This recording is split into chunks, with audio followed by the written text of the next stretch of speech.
Hello, hello, and welcome back once again to Hitman 2 and the three-headed serpent mission set in Santa Fortuna. And today we will be taking care of the Nature Finds a Way challenge, which basically means to knock out 5 coca field guards while they're in the coca fields. And we will take care of Brick and Mortar, which consists of collecting 3 blood-stained bricks of cocaine. So for this one we're going to bring a few items with us, always our trusty lockpick, we're going to bring our silenced pistol, and I'm bringing with me 2 remote explosives as well. Mostly they're used as distractions. So right from the start, off the bat, what we're going to do is run across the road and into the medical facility.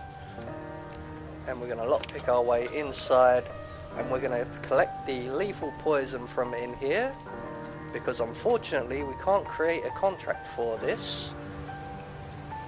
So once we've got the poison, we're going to make our way over to the mechanic area where the gas station is and collect the wrench that's just there. And now we're going to go and collect the circuit board from the downed plane. Now we have to play this on the main mission, so basically there is no chance of a silent assassin, because we will have to kill at least 2 non-targets. I'm going to try and limit that to only 2 non-targets. So once we get to the downed plane, we're going to shoot the big red box that's up on the cliff face, collect the circuit board, and we're now going to make our way back through town.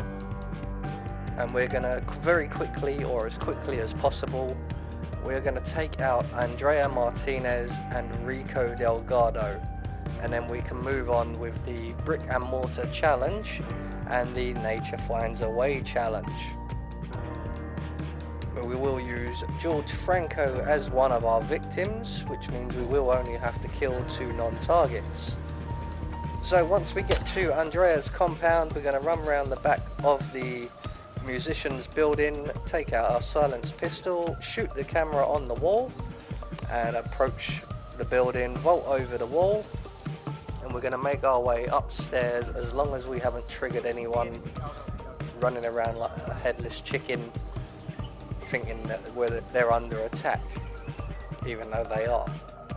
So all we've got to do once we've made it up the stairs and around the back of the building here, we're just going to wait for the enforcer guard on the right hand side to make his way towards the door here, and he will stand with his back to us, and we can then make our way inside, and we're going to poison this glass just on the central table here with the poison we've collected, and that will take care of Andrea Martinez. So we're just going to retrace our steps back out and over the wall, and we'll move on to take care of Rico Delgado. And the way we're going to do that is with the hippo. So we're going to make our way straight down past the fishing village, past the construction site, into the old ancient ruins, and into the hippo enclosure area. So I've sped this up as much as possible because it is a long way, and we are going to go round the back of the construction site just to avoid any enforcers and not be trespassing and things like that. So once we get to the river, we're going to shoot the rope holding the log in place. That will give us our little log bridge, and eventually we can run across there. We're going to run round to the right, past the construction site and up into the ruins area. This will help us bypass the construction site completely. And we're just going to run straight through all the foliage till we get to the stairs on the other side, hang a quick right, and we're just going to duck run all our way into the caverns here, straight past these 2 guards, around to our right, up into the altar room, and then round to our left we will find a little tunnel that leads us directly towards the hippo. So at this point we're going to use instinct to find out where the hippo whisperer is, and he's all the way up there, so we're free to just go straight ahead and knock out the guard. So once he's unconscious, grab his gun, grab his body, and we're going to hide him in the crate over by the hippo enclosure.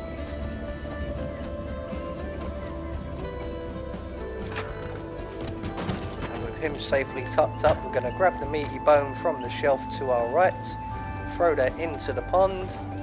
That will get the attention of the hippo.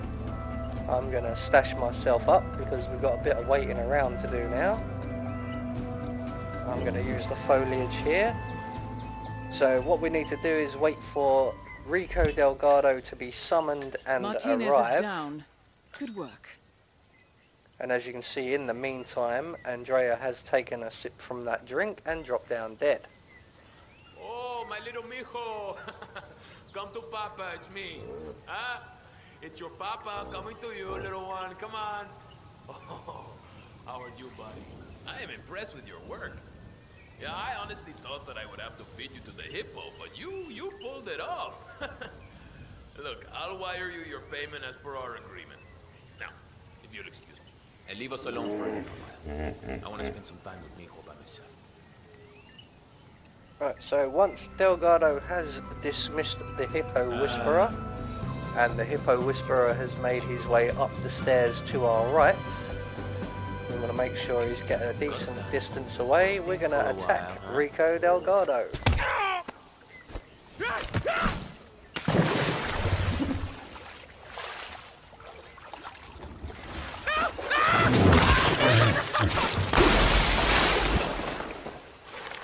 Rico Delgado has been eliminated.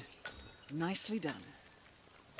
So with our two non-target targets out of the way, we can now put on the mansion guard disguise of the guard we knocked out earlier. We're going to grab the kitchen knife from the table and make our way up the stairs towards the mansion. We're going to use the kitchen knife as a distraction to get past the enforcer at the top here. So we're just going to throw the kitchen knife somewhere behind him, and when he turns around we can run past and across the bridge. And on towards the coca fields. There is one more enforcer just here. He does have very good eyesight, so we are going to have to be quite careful getting past him. But once he turns and starts walking away, all we've got to do is walk along just a little behind him. I'm a little bit far away, I should be a bit closer, that's a bit better. And when he gets to his next point, we can then start running. And we're going to make our way straight down the pier area and into the little tunnel between the mansion and the coca fields. And we can now move on to the Brick and Mortar challenge. So once we exit the tunnel at the other end, we're going to go into the little hut on our left and retrieve our explosive device.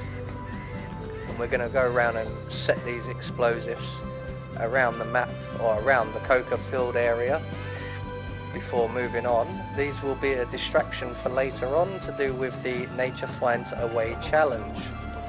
So once we have our explosive device, we're going to turn off the generator at the drugs lab because we will require one more change of outfit. So when the drug worker comes round to investigate, we're going to knock him out, take his outfit and hide his body. So here he is now, so we're just going to exit the bushes, sneak up behind him, render him unconscious. We're going to take his outfit and hide him in the crate behind us. Although I don't know why I stopped and took his outfit before hiding him. I know I can take his outfit afterwards.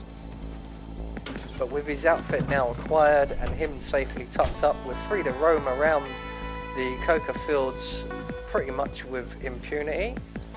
So we're just going to run over to this big tree over here. We're going to plant one of our bombs just there. We're going to select our other bomb. And notice I'm using a couple of the remote ducks, but you can use any remote device you wish. And just behind the other drugs lab, we're going to drop our other bomb there. And we're going to make our way back to the drugs machine workshop or lab or whatever it's called.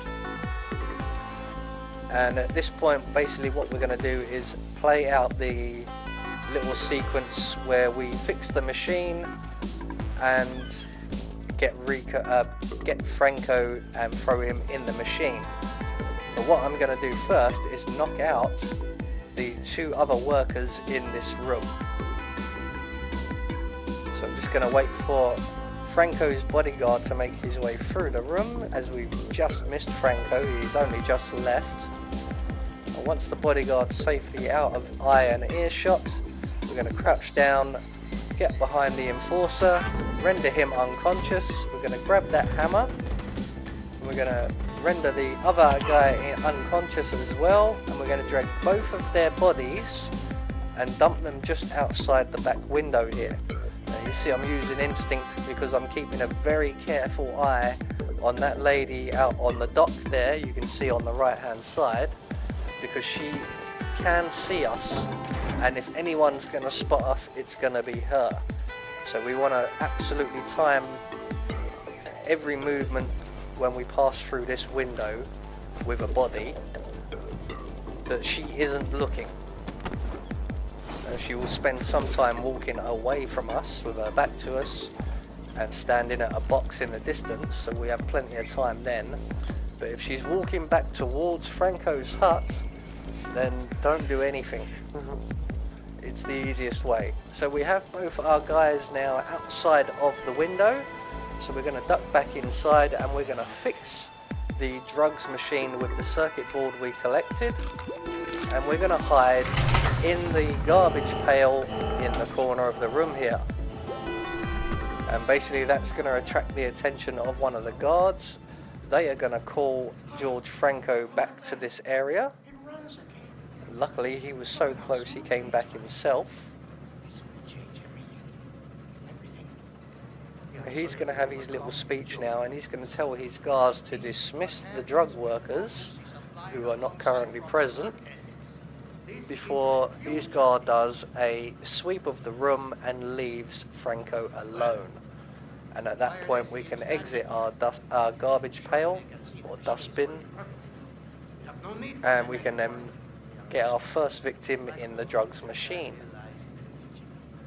That is all. Guard, please escort these people from the room. We want to be alone in here.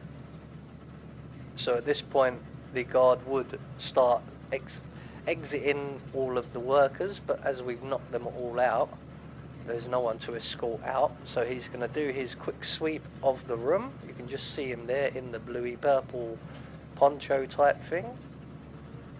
He's going to walk around the drugs machine, inform Franco that the room is clear, and then he will leave. All right, Mr. Franco. I've checked everything. We're clear. And when he leaves, Franco is going to approach the machine. We are going to check on the woman on the docks to make sure that she's not looking. Like I said, if anyone's going to spot us at any point, it will be her. So we want to try and time all of our illegal activities to when she has her back to us. And once she does have her back to us, we can exit our hidey spot, slam Franco into the machine, and here's the important bit. This should paralyze the cartel. Excellent work, Collect 47. the brick. Now head for an exit. So that's 1 brick collected. We need 3. Now be aware that sometimes, as you can see, we do attract some attention. So make sure you jump back out of the window, because you are trespassing inside that room. So we're going to grab our next guy. Again, this was a very random event. That man should never have looked around that way. I don't know why he was facing that direction. Luckily I spotted him in time. So once the coast is clear and the lady on the dock is not looking, we can throw our next victim over through the window, throw him into the machine, and collect the blood-stained brick. So 2 bricks collected. Silent assassin rating lost because of a non-target kill. So all we've got to do now is rinse and repeat 1 more time. I am keeping an eye on the guards because they are going to eventually start looking for Franco. But once the coast is clear, we can throw our body through the window, follow him through, throw him in the machine, and collect our brick. And with the collection of our 3rd brick, that will get us the Brick and Mortar challenge. So with that taken care of, we are now going to move on, and we're going to set off our first distraction, and we're just going to detonate one of our bombs. Doesn't really matter which one. Once the bomb has been detonated, we're going to select a melee weapon of our choice, and basically that bomb will attract all of the guards into the coca fields area, because at present, if you don't make some sort of alert, only 2 guards are in the fields. That's these 2 right in front of us here. So we're going to use our melee weapons to just render 2 of them unconscious very quickly, and retrieve our hammer and wrench. So that will get us 2 of our 5 required nature finds away. And with all of the other guards now running around through the fields in a panic, we can just pick them off one by one as quickly as we like. I'm just going to trigger the second bomb as well, just to create a little bit more chaos. So there's number 3. Select our wrench. There's number 4. And we're going to retrieve our wrench and hammer one more time. Might need that gun as well. We might have to shoot our way out of here. We will be spotted at some point and we will be shot at. So with all that taken care of, all we need to do now is get one more. This guy's getting rather close. He'll do. And with that, the challenge will pop for you. And we're just going to crouch run all the way as far as we can towards the helicopter, because no one's actually spotted us yet, except the one guy we just clomped in the head with a hammer. So we're going to drop the assault rifle and run for the helicopter, ignoring the enforcer just to our right now, because there's nothing she can do to stop us. So there you go, that is the Brick and Mortar challenge and the Nature Finds a Way challenge. I have been Anubis, and I will see you all in the next video.